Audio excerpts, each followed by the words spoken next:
अस्सलाम वालेकुम जी, साराना का सलाम कबूल कीजिएगा। आज मैंने बात करनी की क्या इमरान खान साहब को अदालत में अपने जो बयान है उस पर माफी मांग लेनी चाहिए या नहीं। इस पे जो मुख्तलिफ राय है कि अगर माफी मांगते हैं तो क्या होगा, नहीं मांगते तो क्या होगा, आज मैं इस पे बात करूंगा। देखें, आज इमरान खान साहब की 12 सितंबर तक अबूरी जमानत जो है इंसदाद दहशतगर्दी की अदालत ने मंजूर कर ली। इमरान खान के वकील जो थे बाबर अवान साहब पेश हुए, उन्होंने जमानत की दरखास्त दी तो मोअज़्ज़िज़ जज ने उनसे कहा कि जी आप जो मुक्कल हैं वो कहाँ हैं आपके, तो उन्हें बताया गया कि जी उनको तो इमरान खान साहब को जो है तो लाइफ थ्रेट है, इसलिए वो कोशिश करते हैं कि जरा खुले मुकामात पे इस तरह ना जाएं बगैर सिक्योरिटी के। तो उसके ऊपर मोअज़्ज़िज़ अदालत ने जो मुतलका शोबे हैं उनको कहा कि भी ये तो आपकी जिम्मेदारी है कि उनकी हिफाजत यकीनी बनाए। ताहम उन्होंने कहा कि जी जमानत के ऊपर बहस और जमानत का फैसला तब भी होगा जब तक खुद दरख्वास्त गुजार जो हैं वो अदालत में नहीं आते। जिसके बाद इमरान खान साहब अदालत पेश हुए और पेश होने के बाद उनकी जमानत 12 सितंबर तक मंजूर कर ली गई। अब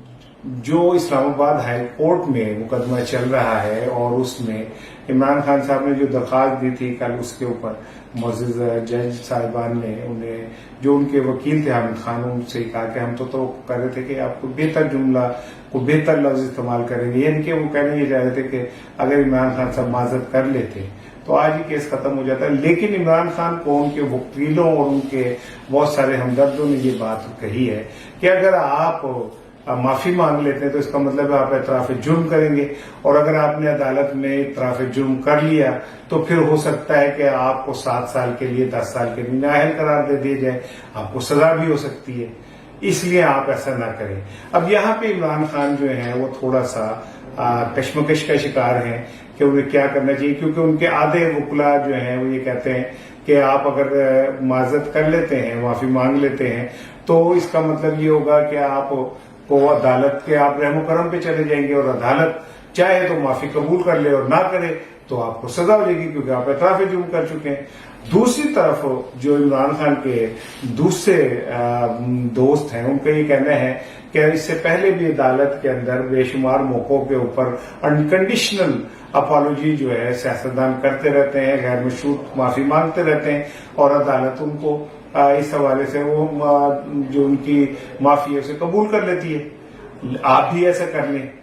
लेकिन दूसरी तरफ के जो वकील हैं वो मैंने आपको बता दिया कि वो क्या कह रहे हैं। अब इस सारी सूरत हाल में जब वो अगली पेशी के ऊपर एक्सपेक्टेड ये है कि इमरान खान के वकील on behalf of Imran Khan उनके बयान के ऊपर माजरत करेंगे और वो ये कहेंगे कि जी हम समझते हैं कि इमरान खान को इस तरह का बयान नहीं देना चाहिए था और उसके ऊपर हम माजरत खा हैं। और क्योंकि अगर वकील ये बात एडमिट कर लेता है तो डेफिनेटली वकील अपने जो मुक्कल है उसी की बिहाफ पे ये सारा कुछ कर रहा होता है। तो हमारी इत्तलात यही है कि इमरान खान साहब और उनकी जो कानूनी टीम है वो ज़हनी तौर पर अपने आप को ये तैयार कर चुकी है कि वो अगली पेशी के ऊपर unconditional apology on behalf of Imran Khan करेंगे। और जहां तक मेरी मालूमात हैं फैसला तो मोअज़्ज़िज़ अदलिया नहीं कर रहे हैं और वो अपने फैसलों में आज़ाद है, ना हम उन पर तबसरा कर सकते हैं। लेकिन इत्तलात यही है कि अगली पेशी पे अगर इमरान खान माजरत कर लेते हैं तो ये केस उसी दिन खत्म हो जाएगा। दूसरी जानिब इमरान खान के खिलाफ जो लोग साजिशें करते रहते हैं, आज सोशल मीडिया पे खबर चलती रही कि जिस जज साहिबा को इमरान ने धमकी दी थी उन पे ये दबाव कि आप रिजाइन कर दें। तो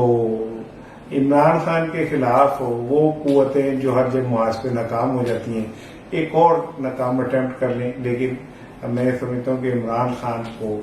कुछ नहीं होगा और इमरान खान अगली पेशी के ऊपर एक दरमियानी रास्ता इख्तियार करते हुए इस केस को खत्म करा देंगे। अस्सलाम वालेकुम।